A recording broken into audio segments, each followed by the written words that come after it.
Cake മുറിച്ചും മധുരം വിതരണം ചെയ്തുമായിരുന്നു UDF അനുകൂല പ്രവാസി സംഘടനകളുടെ ആഘോഷം. രാഹുൽ ഗാന്ധിക്കും കേരളത്തിലെ UDF നേതാക്കൾക്കും അവർ അഭിവാദ്യം അർപ്പിച്ചു.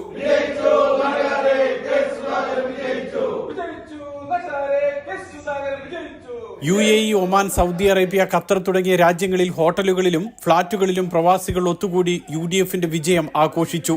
ദുബായിൽ ഇൻകാസിന്റെ നേതൃത്വത്തിൽ നടന്ന ആഘോഷങ്ങൾക്ക് അഡ്വക്കേറ്റ് ഹാഷിഖ് തൈക്കണ്ടി നേതൃത്വം നൽകി.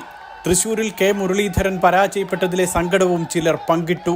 BJPയുടെ മുന്നേറ്റം മതേതരത്വ കേരളത്തിന് വലിയ ഭീഷണി വന്നിരിക്കുകയാണ്. അതിനെ ജനാധിപത്യ മതേതര വിശ്വാസികൾ വളരെ ജാഗ്രതയോടുകൂടി നോക്കിക്കാണുകയും അതിനെതിരായി ഒറ്റക്കെട്ടായി മുന്നേറുകയും ചെയ്യേണ്ടതാണ്.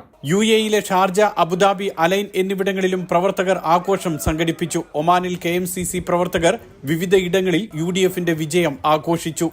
Mathrubhumi news, Dubai, Muscat.